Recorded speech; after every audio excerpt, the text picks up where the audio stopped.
Welcome back, guys, gals, and non-binary pals, to another reading of A Starstruck Legacy. This will be Chapter 2, Make Something of Yourself. Here's the summary. Izuku works his hardest to prepare for the entrance exam. Maybe a little too hard. As soon as Izuku got home, he told his mom everything that happened, including his new plans to focus on support items for the entrance exam. When all was said and done, Inko pulled him into a deep hug and told him that she would do whatever it took to support him. And she meant it. That night, she ordered several support textbooks, manuals, tools, and beginner's kits. Izuku figured this was her way of making up for not supporting his dreams of heroism all those years ago, which he appreciated greatly. Izuku spent the next month and a half with his face buried in a book, his brain absorbing the information like a sponge. Sure, he got a few odd glances and snide remarks from his classmates for bringing in a textbook the size of a small baby into class, but Izuku literally couldn't afford to care. He only had 8 months to squeeze a year's worth of information and experience into that pea-sized brain of his. After he finished all the material his mom bought for him, he knew it was time to start getting some hands-on experience. After a few minutes of searching, he found a nearby beach absolutely flooded with garbage, trash, and more importantly, spare parts. Izuku's first creation was a simple egg timer. His second invention was a stopwatch. His third invention was an alarm clock, and his fourth invention was a time machine. Unfortunately, his future self came back to destroy said time machine before he could test it. He supposed things didn't work too well for him. Not that he'd ever know, since his future self ceased to exist the moment the time machine was destroyed. Izuku decided to step away from time-based creations after that. But that meant he could just begin his foray into the world of support items. Building a dart gun was easy enough once he taught himself how to smelt plastic, with only minimal burns to his hand. Lucky him! But once he figured that out, he was quick to modify the gun to be able to fire rubber pellets and even small rocks. Finally, his first weapon. Since he got plastic smelting out of the way, he decided to give smelting metal a try too. Unfortunately, plastic and metal smelting were apparently two completely different things. They didn't stop Izuku from trying to make a metal gauntlet, though. Sure, it was lumpy and restrictive, but it was a start. That actually brought up another problem for Izuku. He may have been improving, but he wasn't improving fast enough. The UA entrance exams were in 3 months, and all he had was a lumpy gauntlet and a pebble gun. He didn't know what exactly the exam entailed, but he knew what he had wasn't enough. This left Izuku with only one feasible option: sacrifice his sleep time for more building time. After all, there was nothing wrong with a little crunch time for 3 months straight, right? Katsuki Bakugo tossed and turned in his bed, but he just couldn't fall asleep for the life of him. Against his better judgment, he peered up at the clock. 11:42 p.m. Fan-flippin-tastic. He knew why he couldn't fall asleep at his usual time of 9 p.m., He couldn't get that meeting with Star and Stripe out of his head. Star said he would gain self-awareness or something, but he didn't remember anything after she tagged him on the shoulder. But the worst part was that he was left with some strange hunches. Hunches that told him that if he didn't change his tune, he would cease to exist or whatever. But did he really need to change? What was wrong with him in the first place? He had a strong quirk, good grades, and confidence in spades. What was he missing? Katsuki looked up from his bed and laid his eyes on one of his All Might figures. He thought back to what his favorite hero had always said, something about heart and justice and saving people. Katsuki chose to ignore all that. Heroes beat up bad guys and win. That's all they need to do, right? Of course he was right. If there's no villain, there's no problem. Simple as that. Katsuki decided to put the issue to bed. He was right. They were wrong. End of story. He didn't really know who they were, but that didn't matter. Katsuki was sure he'd forget all of this in the morning. Several hours later, Katsuki would be disappointed to discover he did not forget everything in the morning. "Izuku, wake up!" Inko commanded as she tapped her son on the shoulder. "Huh? What?" Izuku lifted his head off the workbench and his eyes darted around in confusion. "Izuku, this is the 3rd time this month you've fallen asleep at your desk. You know how bad that is for your posture." Izuku let out a loud yawn. "It'll be fine, Mom. I only have 2 more months till the entrance exam." "It's not about the entrance exam, Izuku. You're overworking yourself. I can tell." "What?" Izuku let out a forced chuckle. "I'm not overworking myself. That's crazy." "Izuku, when did you fall asleep tonight?" Sometime around 4 a.m. But it's fine. I don't have school today." "That's no excuse to treat your body like this. If you don't start taking better care of yourself, I'll be forced to take away your tools." "What? No, you can't!" Izuku fell to his knees and begged. "Please, Mom, I have to do this. I need to get into UA." Inko folded her arms and shook her head. "My foot is down, Izuku. If I don't see you in bed by 10 o'clock tonight, no more building for a week." Inko walked out of his room, but quickly stuck her head back in to add, "And don't pull any of the old pretending to be asleep when I walk in trick. I invented that trick." Later that day, at the trash pile on Dagobah Beach, Izuku grumbled to himself as he loaded a stray tire onto his wheelbarrow. Even if it was on wheels, hauling mounds of trash from the beach to his house was good exercise, especially when his neighbor was using the wheelbarrow and he had to carry it all by hand. But that wasn't on Izuku's mind right now. Right now, he was still frustrated with his mom. She knew how important this was to him. She was the one who bought him all those textbooks, so why was she getting so upset about a few dozen hours of missed sleep? Sure, he would admit that he was falling asleep during class sometimes, and that his welding had been a bit wonky here and there, and that he felt like he could carry much less junk compared to a month ago, but that... Okay, maybe she has a point, Izuku frustratedly admitted to himself. But still, if I want to get into the hero course, I have to push myself, plus ultra, and all that. He absent-mindedly reached towards the nearest trash pile to grab a random part. It's not like I have any other option. Izuku paused his train of thought when he realized what he grabbed onto. It was a pair of glasses, with the right lens tinted yellow and the left pink, and no matter how hard he pulled, it wouldn't budge. "Hey, hands off the merchandise!" shouted a voice from inside the trash pile. "Huh? Is someone there?" Izuku asked, concernedly. Suddenly, the pair of glasses receded into the pile, which began to shake. After a few seconds of build-up, a small figure popped out of the top of the trash pile and landed in front of him.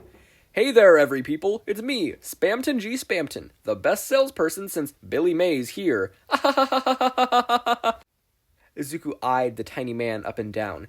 He was short, like barely up to his knees, though he dressed pretty well for a guy who hopped out of a pile of garbage. He wore a black V-neck sweater, those same glasses from earlier, and black hair that was slicked back. Those white, marionette-like face still creeped Izuku out. Hello, Spamton," Izuku cautiously greeted. "What were you doing in the garbage?" "I'm glad you asked, my boy. I was digging for deals, and now that you're here, I finally have someone to pass them down to. What do you say? You want to have a big shot?" Izuku was slowly starting to make sense of this guy. Based on his name, he must either have some sort of quirk based on internet spam, but either way, Izuku really wasn't in the mood to buy stuff. No thanks. I'm kind of busy at the moment, you know, I got problems and stuff." Izuku tried to back away slowly, but Spamton zipped right up to his face. "Problems, you say? That just happens to be my special offer. I don't think any of your wares can solve my problems. It's more of an emotional thing." "Don't count to 3. Me out just yet. I have tons of emotions." "Ah! Why don't you tell Uncle Spamton all about it?" Okay. Izuku sat down in the sand. He wasn't completely sure about telling the stranger, but he figured he would leave him alone if he did. "So I wanted to take the UA Hero Course entrance exams, but I'm quirkless, so I decided to make some support items. But I have to push myself a bit harder than initially expected to get them done on time. And my mom doesn't like that, so now I don't know what to do." Spamton vibrated in place for a few moments before giving his answer. "Well, maybe you're looking at it from the wrong hypotenuse triangle." "I'm looking at it from the wrong angle?" Izuku clarified. "What other angle is there? Either I get into UA, or I don't." "I'm sorry, but the answer you provided is incorrect." "Okay, well, I guess there's also the support course, but then I wouldn't be able to transfer to the hero course for over a month, which, now that I think about it, would give me more time to make my support items." "Ding, ding, ding! We have a winner! Click here to claim your prize." Izuku's face brightened up at the realization. Yeah, that would work. It's like Star said, it doesn't hurt to keep my options open. Thanks so much, Spamton." "Anytime, kid. That'll be 70,000. Payments of 70,000 kroner." Izuku reached into his pocket and handed Spamton a 10,000 yen bill, who then gawked at the money as if it were a winning lottery ticket. "Thank you so much. Green beans, 50% off. I'm so happy I could myself." With that, Spamton grew a propeller from his head and flew off into the sunset, despite the fact that it was only 2 in the afternoon. Izuku may have been confused as heck, but at least he got some valuable advice. Now that Izuku had a clearer vision of what to do, he began his preparations for the UA support course exam. Thankfully, it was much less secretive than the hero exam, so he knew what to do. After the written portion, applicants would present 2 support items to a panel of judges. That was it. With a clearer goal in mind, Izuku found it much easier to work on his items in a timely manner. Sure, he would pretty much had to start from scratch, but his inventions were rather simple in nature, designed to be used by any hero, no matter their quirk. Plus, he even managed to get his sleep schedule back, much to his mother's relief. Before he knew it, the day of the exam rolled around. He was pretty confident with his results on the written portion, but he was dreading the practical. It wasn't that he didn't have any confidence in his support items, he just didn't have any confidence in himself.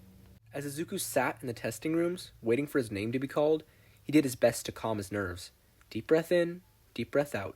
Yeah, he could do this. He practiced his presentation in front of his mom dozens of times. It was just like that, if you ignore the infinitely higher stakes. Against his better judgment, Izuku decided to scope out the competition and catch glimpses of their support items. He saw a lot of complicated tech, a lot more eye-catching than what he had.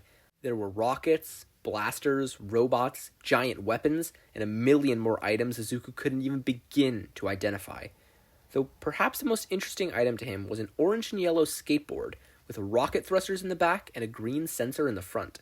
Izuku hadn't heard of any heroes who used a skateboard, so maybe it was a new innovation in transportation. Maybe it would only be a matter of time before Team Itaten adopted the technology.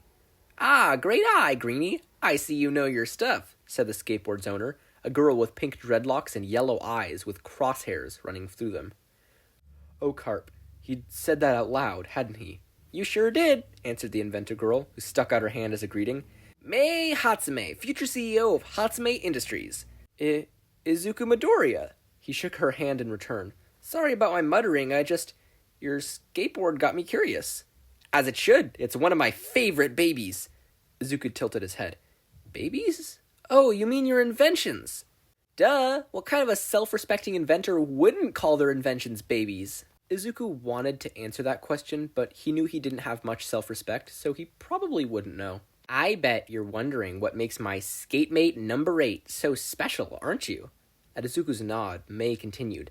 Not only does it have rocket thrusters, making it faster than most pro heroes, but my ingenious sensor technology makes it automatically swerve out of danger, ensuring a safe and crash-free ride. It even has autopilot. Izuku gave a quiet clap at the presentation. That's really good. How long have you been inventing? Since I was 6. Mei's glare slowly shifted away from Izuku and turned towards someone else in the testing room. And with my superior baby-making skills, I am bound to get the top placement in the entrance exam, Mina. Never in a million years, Mei, yelled a girl with dark blue hair and a pair of antennae sticking out of her head, presumably Mina. Anyway, Mei turned back to Izuku with a scowl on her face. According to my parents, traditional social conventions say that I should ask you the same question in return. How long have you been inventing? Izuku shuffled uncomfortably in his seat. Not long. Less than a year, actually. I've made some progress in that time, but I'm a little nervous, to be honest. Ooh, a newbie! Mei's smile widened. Well, I, for one, hope you get in. It'll be fun to show you the tricks of the trade, maybe even a couple life hacks. And when I say life hacks, I mean it literally. Reality is just a suggestion. Izuku couldn't help but smile at Mei's enthusiasm. Thanks, Hatsume. I'll try my best. Izuku Midoriya, you're up next, called one of Ectoplasm's clones. Oh, that's me, Izuku said, as he threw his backpack over his shoulder and made his way to the presentation area. It is? I already forgot your name, Mei said out loud. Oh well, good luck, Izuru. It's Izuku! Izuku walked into the presentation area with a renewed sense of confidence.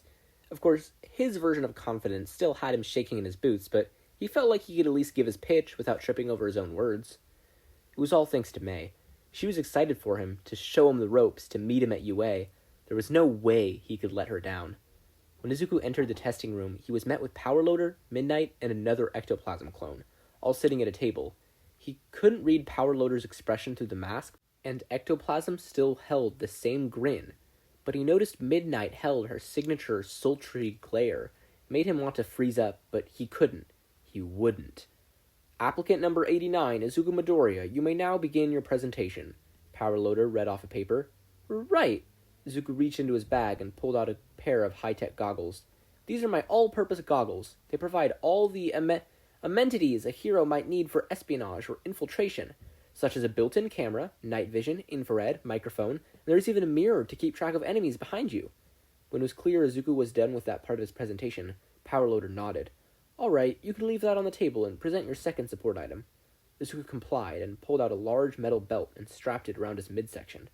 My next item is called the Quick Drifter. It comes with 2 activation buttons, one on each side.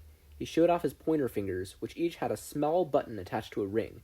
He pressed one, and a small metal pole shot out of his belt diagonally and implanted itself into the ground. This item is primarily used for speed-based heroes to help them make tight right turns. The belt swivels, but the pole stays in place. All you have to do is release the button, and the pole will automatically retract. Could you give us a demonstration? Midnight asked. Izuku gulped, but he tried to keep his composure. Of course. He took a few steps back, got a running start, then pressed the left button. The pole implanted itself in the ground, serving as an anchor to Izuku as he let his momentum carry him in circles. After a full rotation, he let go of the button, and the pole retracted. Izuku noticed the judges nodding impressively, and let out a small smile. All right, Powerloader said. This concludes your presentation portion of the entrance exam. We'll be holding on to your creations for a few days to properly inspect them. Okay, thank you for your time. Izuku removed his quick drifter and placed it on the table before exiting the room. He felt oddly confident about his performance. He was glad he ran so many tests. The last thing he needed was an explosion mid-demonstration. Plus, he only stuttered once. That was a new record for him. How'd it go, Greenie? May asked as he returned to the waiting room. It went great, Izuku cheered. I think I might actually make it in. Awesome. I'll see you there because I'm up next. Try not to blow anything up, Mina said in a mocking tone. You wish you could blow up things half as good as me, May shot back as she entered the testing room. Within 5 seconds, an explosion reverberated throughout the testing facilities. Several days later. Izuku! Inko yelled as she burst into his room, holding an envelope. Izuku, it's here! My All Might Fan Club membership card? Even better! 2 All Might Fan Club membership cards? No, your entrance exam results. Oh shoot, that is slightly better. Izuku ran over and tore open the envelope, only to be met with surprise as a black disc fell out. Curious, he bent to pick it up, and a holographic video began playing in his room. Hello, I'm Higari Majima, also known as the Excavator Hero, Powerloader. This video is for Izuku Midoriya, so if you're not Izuku Midoriya, just pretend you are. Izuku noticed his mom trying to pretend very hard. Moving on to entrance exam results. You placed in the top percentile of all applicants. Good job. As for the practical portion, your support items were satisfactory, but mainly stood out due to being one of the few presentations to not have any explosions. As such, you placed 13th out of all the applicants, earning you a spot in UA's support course. Congratulations, Izuku Midoriya. Welcome to your support academia. As the projector turned off, Izuku and Inko hugged each other as they burst into tears. He did it. He really did it. He completed his first step toward becoming a hero. Sure, it might take a little longer than originally expected, but it was just like Star and Stripe said. As long as he had the drive and perseverance, he could do whatever he set his mind to. Speaking of Star, he absently wondered if she ever caught that truck from 8 months ago. Meanwhile, in the Amazon jungle. Are you sure the fireworks truck is in here? Asked one of Star's brothers-in-arms. New Order never lies, Mike, Star answered. Now keep your eyes peeled. The fireworks truck is sneaky and could be anywhere. He could be driving through the trees, floating along the river, or he could even be... Star, look, he's swinging on the vines! Star looked up to see the fireworks truck grappling from tree to tree above them. She immediately leapt into action, jumping to the top of the closest tree and grabbing a vine of her own. Grab a vine, boys! It's time to Tarzan this fish! And that's the end of Chapter 2. I really hope you enjoyed as much as I did. Although the Spamton portion did throw me off a bit, since I have no idea who that character is beyond a vague picture in my mind.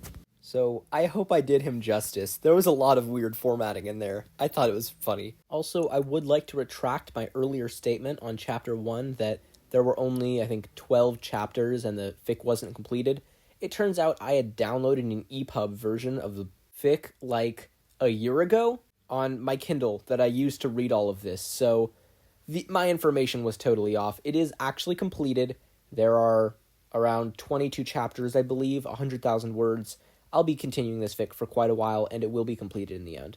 So I hope you all buckle in and enjoy the ride, because it's going to be chaotic and really, really funny. I love this fic. Anyways, thank you so much for listening. Patch out.